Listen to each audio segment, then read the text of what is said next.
Hello everyone, আসসালামু আলাইকুম। কি অবস্থা সবার, কেমন আছেন? আই হোপ আপনারা যে যেখান থেকে আমার আজকের ব্লগটি দেখছেন সবাই ভালো আছেন, সুস্থ আছেন এবং নিরাপদে আছেন। আলহামদুলিল্লাহ, পরিবারের সবাইকে নিয়ে আমিও বেশ ভালো আছি। এই তো আপনাদের জন্য আবারও একটি ডেইলি লাইফস্টাইল ব্লগ শেয়ার করছি। আশা রাখছি আজকের ব্লগটি আপনাদের ভালো লাগবে। তাই পুরো সময় জুড়ে আমার সঙ্গে থাকার জন্য সবাইকে অনুরোধ জানাচ্ছি। আশা করছি আপনাদের কাছে এই উপকারটুকু পাবো। আর যারা ভিডিওটি দেখা শুরু করেছেন প্লিজ ভিডিও নিচে একটা লাইক দিয়ে ভিডিওটা কন্টিনিউ করবেন। আর আপনি নতুন হয়ে থাকলে আমার চ্যানেলটিকে সাবস্ক্রাইব করে দিতে পারেন। পাশে থাকার বেল বাটনের অল অপশনটি সিলেক্ট করে রাখবেন। এতে করে আমি যখনই ভিডিও ছাড়বো আপনাদের কাছে নোটিফিকেশন পৌঁছে যাবে। আপনারা সময় সুযোগ বুঝে আমার ব্লগটি দেখতে পারবেন। আর যদি বেশি ভালো লাগে তাহলে কিন্তু চাইলে আপনাদের ফ্যামিলি এবং ফ্রেন্ডসের মাধ্যমে শেয়ার করে দিতে পারবেন, তাহলে তারাও দেখার সুযোগ পাবে। অলরেডি যারা এই কাজটি করে দিয়েছেন আপনাদের সবাইকে জানাচ্ছি অসংখ্য ধন্যবাদ। আমার আজকের ব্লগটি দেখতে দেখতে আপনাদের কোনো অংশ বা কোনো কাজ যদি ভালো লাগে তাহলে সুন্দর একটা কমেন্ট করে যাবেন, এতে করে আমার কাজ করার উৎসাহ বাড়বে। যারাই দেখা শুরু করেছেন প্লিজ একটা লাইক দিবেন, কারণ আপনার একটা লাইক কিন্তু আমার কাছে খুবই গুরুত্বপূর্ণ। আপনি একটা লাইক দিলে আমার চ্যানেলটি আরও 10 জনের কাছে পৌঁছে যাবে, তারাও আমার ভিডিওটা দেখার সুযোগ পাবে। তাই সবাই কৃপণতা না করে প্লিজ একটা লাইক দিয়ে যাবেন।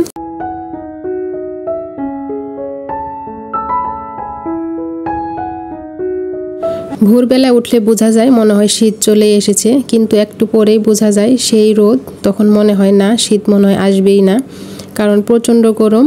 আর সকালেই প্রচণ্ড রোদ উঠে গিয়েছে, দেখতেই পেলেন আমার রুমে কিন্তু অনেক রোদ এসেছে। জানালা দিয়ে আমি পর্দাটা দিয়ে রেখেছি।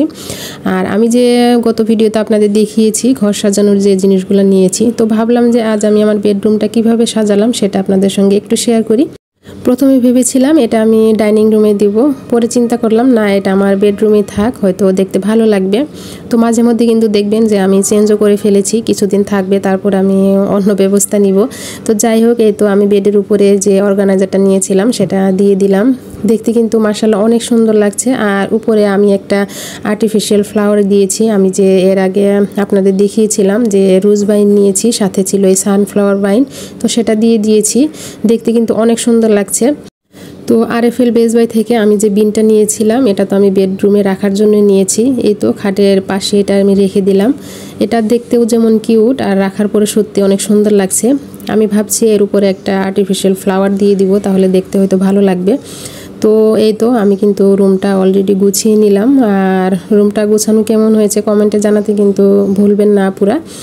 তো এখন আমি চলে এসেছি কিচেনে। আর আমি যে কিউট জারটা নিয়েছিলাম আপনাদের গত ভিডিওতে দেখিয়েছি, সেই জারটাতে আমি ভাবছি সরিষার তেল রেখে দিব। এটাতে সরিষার তেল রাখলে অনেক সুন্দর লাগবে। তো এই তো অল্প একটু সরিষার তেল ছিল, আমি জারটাতে ভরে রেখে দিলাম। তো দুপুরে রান্না করব, সেজন্য আমি কিচেনে এসে টুকিটাকি যে কাজ আছে সবগুলো করে নিচ্ছি। তো এখানে আমি সরিষার তেলটা রেখে দিলাম, আর এখন সয়াবিন তেলটাও রেখে দিব। আমি সব সময় এর আগে সয়াবিন তেলটা কম খেয়েছি, কারণ সয়াবিন তেলটা আমরা একদম বাদি দিয়ে দিয়েছিলাম, সরিষার তেলই খেয়েছি। যেহেতু সরিষার তেলটা আমরা একদম সরিষা কিনে নিয়ে এসে তারপর ভাঙিয়ে নিয়েছিলাম।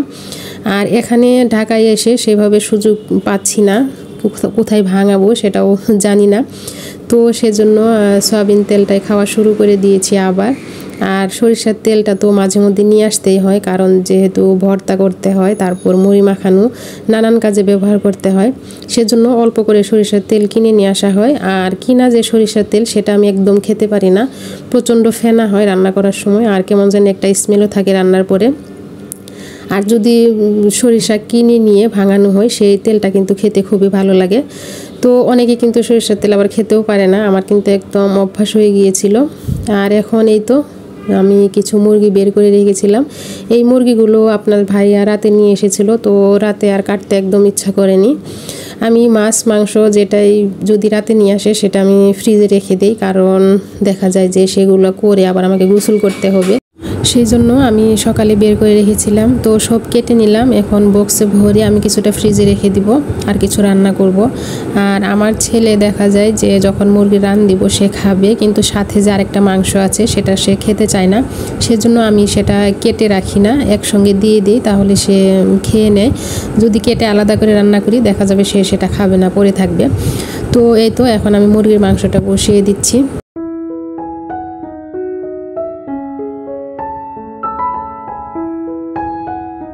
যেহেতু এটা আমার লাইফস্টাইল ব্লগ বা ডেইলি ব্লগ বলতে পারেন, আমি আমার ডেইলি যে সারাদিনের কাজকর্ম সংসারে সেটাই আপনাদের সঙ্গে শেয়ার করি।